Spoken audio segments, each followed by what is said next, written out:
Hello, good evening.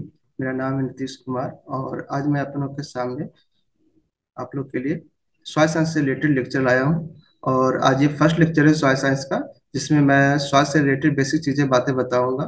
कल horticulture का class लगा था जो हमारे पुष्पेंद्र सर ने लिया था।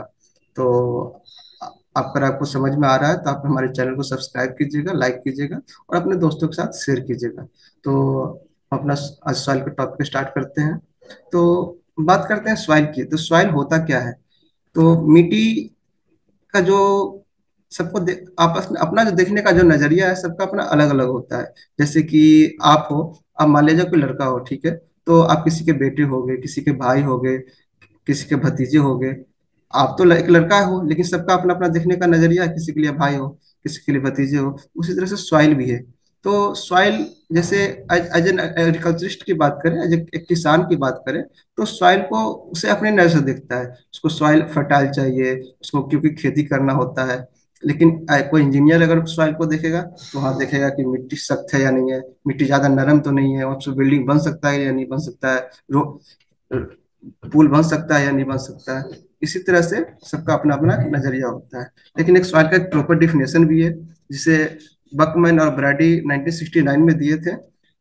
उनका कहना था कि soil is a dynamic natural body on the surface of the earth in which plant grows composed of minerals and organic materials and living forms. इसका मतलब ये हुआ कि मिट्टी एक नेचुरल बॉडी है। मतलब एक थिंग्स है, एक डायनेमिक, मतलब उसका लेंथ भी है, ब्रेथ भी है, हाइट भी है।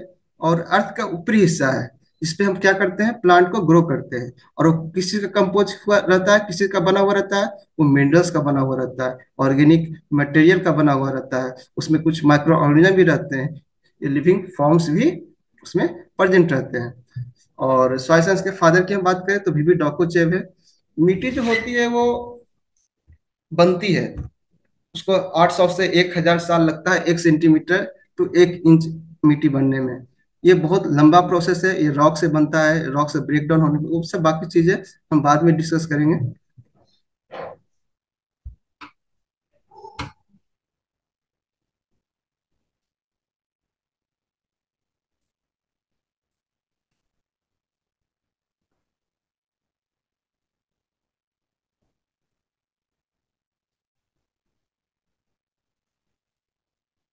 अब हम सॉइल साइंस के बारे में पढ़ते हैं तो उसके दो डिफरेंट अप्रोचेज हैं।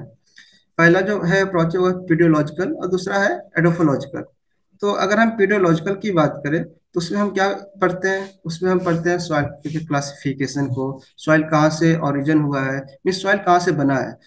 बहुत सारे तरह के रॉक्स होते हैं। तो हर एक रॉक से जो सॉइल बनता है वो अलग अलग तरह का होता है, ठीक है। तो सॉइल कहाँ से बना है, सॉइल का क्लासिफिकेशन, रेड सॉइल है, ब्लैक सॉइल है, अल्लुवियल सॉइल है। तो बहुत तरह के सॉइल होते हैं। ये सब क्लास जो भी क्लासिफिकेशन है वो हम पेडियोलॉजिकल में पढ़ते हैं, ठीक है। और पेडियोलॉजी की अगर बात करें तो ये ग्रीक वर्ड पेडोन से बना है, जिसका मतलब होता है सॉइल।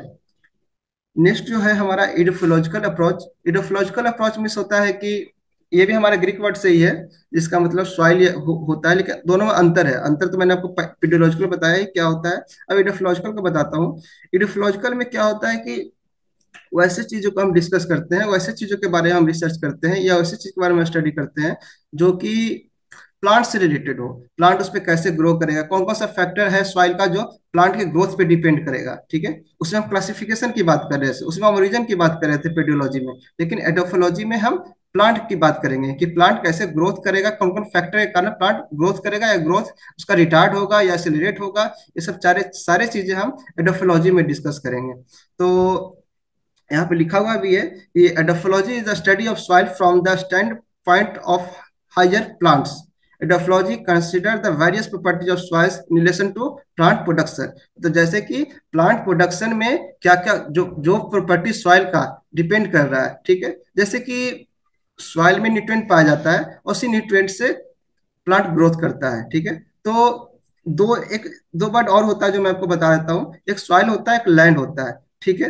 तो लैंड, जो भी हिस्सा, अर्थ का ऊपरी हिस्सा जो आपको दिख रहा है फिजिकली, वो सारा लैंड में आ जाएगा। लेकिन सॉइल सब जगह नहीं मिलेगा आपको। अगर हम पहाड़ की बात करें या फिर हिली रीजन की बात करेंगे, तो वो भी लैंड कहलाएगा, लेकिन वहां पे सॉइल बहुत कम मात्रा में पाया जाता है। वहां पे आप खेती नहीं कर सकते हो।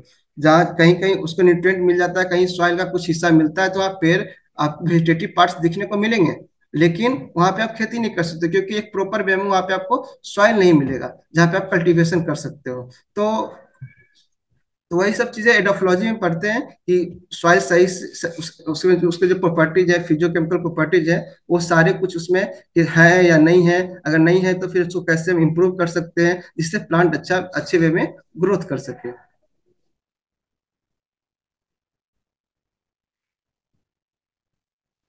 अब हम बात करते हैं कि सॉइल साइंस से हम किन किन चीजों में पढ़ाई करते हैं, ठीक है, किन किन डिसिप्लिन में हम उस पर काम करते हैं या पढ़ाई करते हैं।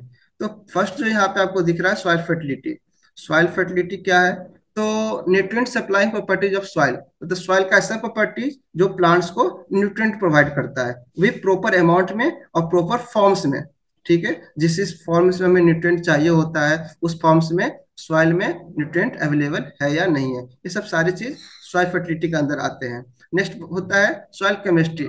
सॉइल केमिस्ट्री, केमिस्ट्री वर्ड से ही आपको पता चल रहा होगा कि जो भी इसका सॉइल के केमिकल प्रॉपर्टीज हैं, वो सारे इसमें हम डिस्कस करते हैं। लाइक उसका पीएच हो गया, एसी हो गया, या फिर उसमें नाइट्रोजन कितने अमाउंट में प्रेजेंट है, फास्फोरस कितने अमाउंट में प्रेजेंट है, जो भी हमारे न्यूट्रिएंट हैं, 17 एसेंशियल न्यूट्रिएंट होते हैं, वो सारे न्यूट्रिएंट कितने अमाउंट में प्रेजेंट है, ये सब सारे हम केमिकल प्रॉपर्टीज के अंदर आते हैं। और सॉइल केमिस्ट्री हम ये सब सारी चीजें डिस्कस करते हैं। अब नेक्स्ट है आपका सॉइल फिजिक्स। फिजिक्स से आपको समझ में आ ही रहा होगा कि इसमें हम फिजिकल प्रॉपर्टीज के बारे में डिस्कस करेंगे।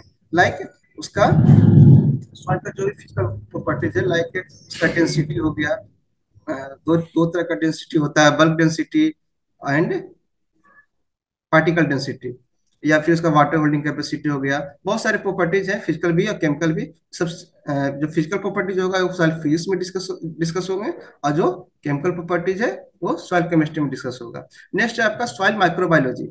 सॉइल माइक्रोबायोलॉजी में क्या डिस्कस होता है, किस चीज से हम डील करते हैं? जितने बहुत सारे माइक्रो ऑर्गेनिज्म, मतलब सूक्ष्म जीव, बहुत सारे सूक्ष्म जीव होते हैं, उनका पॉपुलेशन कितना सर, क्या कौन से बेनिफिशियल माइक्रो ऑर्गेनिज्म है, कौन सा आपको क्रॉप को हार्म्स कर रहा है, बहुत तरह के माइक्रो ऑर्गेनिज्म उसमें रहते हैं। तो ये सब सारी चीजें हम सॉइल माइक्रोबायोलॉजी में डिस्कस करते हैं। नेक्स्ट आपका soil conservation. Soil conservation, conservation में क्या होता है? बचाव। तो हम मिट्टी को कैसे बचा सकते हैं? मिट्टी का बहुत चीजों से नुकसान पहुंचता है। सॉइल पोल्यूशन बहुत चीजों से होता है।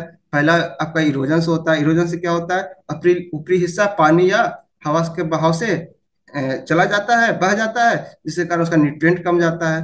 या फिर बहुत सारे हम केमिकल सब्सटेंस फैक्ट्री से, या फिर एक्सेस यूज ऑफ फर्टिलाइजर, ये सब से क्या होता है कि केमिकल सब्सटेंस उसमें डिपोजिट हो जाता है, केमिकल सब्सटेंस सॉइल में चला जाता है, जिससे सॉइल पॉल्यूशन होता है। ये सब सारे चीज हम कैसे मिट्टी को हम बचा सकते हैं, एक्चुअली मिट्टी को हम कैसे बचा सकते हैं, ये सब सारी चीजों को हम सॉइल कंजर्वेशन में डिस्कस करते हैं। नेक्स्ट आपका सॉइल पेडोलॉजी। सॉइल पेडोलॉजी में क्या होता है कि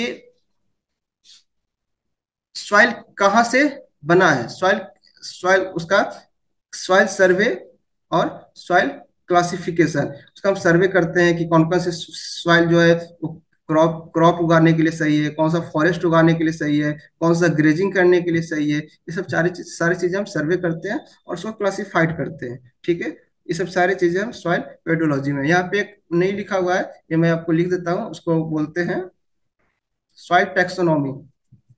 सॉइल टैक्सोनॉमी एक होता है, एक वर्ड है सॉइल टैक्सोनॉमी, इसमें हम सॉइल के क्लासिफिकेशन, सिर्फ सॉइल का क्लासिफिकेशन उस चीज में हम पढ़ते हैं, सॉइल टैक्सोनॉमी, जिसके फादर हैं doctor Guy de Smith. Next जो हमारा है वो है आपका कंपोजिशन ऑफ सॉइल, कि सॉइल किन किन चीजों से बना हुआ है। देखिए हर एक एरिया में हर एक टाइप का सॉइल होता है, तो हर एक सॉइल का अपना अपना कंपोजिशन होता है, लेकिन हम यहाँ पे एवरेज एवरेज लेके चल रहे हैं, मतलब बेसिकली वो किन चीजों से बना हुआ रहता है। ठीक है, तो 45% जो होता है सॉइल, वो मिनरल मैटर्स होता है, 5% ऑर्गेनिक मैटर्स होता है, सॉइल उसमें जो पानी होती है मॉइस्चर जो होता है वो 25% होता है, और उसमें हवा जो होती है सॉइल एयर जिसे बोलते हैं वो होता है 25%। ये जो पैमाना आपको जो दिया हुआ है 45, 5, 25, 25, ये सब चीजें एवरेज दिया हुआ है। सब जगह का की सॉइल के अलग अलग होते हैं। हो सकता है जैसे कि मान लीजिए इंडिया का सॉइल है, भारत का जो मिट्टी है उसमें 0.5% ही ऑर्गेनिक मैटर पाया जाता है। लेकिन और सब जो देश के मिट्टी है वहाँ पे कई कई कई जगह 5% तक पाया जाता है ऑर्गेनिक मैटर। इसीलिए एक एवरेज दिया हुआ है। और जो मिनरल है हमारा वो 45% है, ऑर्गेनिक 5% है, सॉइल वाटर 25% है, और सॉइल एयर 25% है। मतलब वाटर एयर 20, दोनों 20-25% ईच है। और मिनरल 45% है। मिनरल पार्टिकल्स में 45% मतलब क्या हुआ, जो भी न्यूट्रिएंट वगैरह होता है वो सारा मिनरल्स ही होता है, तो ये सारे हमें वहीं से मिलते हैं। यहाँ पे एक और क्लासिफिकेशन आप देख सकते हैं कि ऑर्गेनिक मैटर जो 5% है, उसमें उसका 5% का 80% ह्यूमस होता है, 10% रूट्स होता है, और 10% रूट्स होता है, और 10% ऑर्गेनिज्म होता है। ठीक है, ये हमारा आज का लेक्चर था। और बाकी चीजें हम कल डिस्कस करेंगे। आज के लिए इतना ही। और हमारे यूट्यूब चैनल को आप सब्सक्राइब करते रहिए, लाइक करते रहिए, और अपने दोस्तों के साथ शेयर करते रहिए। और हम डेली एक नए लेक्चर के साथ आएंगे, और एग्रीकल्चर से रिलेटेड सारे सब्जेक्ट हम इस प्लेटफॉर्म पे डिस्कस करने वाले हैं। Okay, thank you.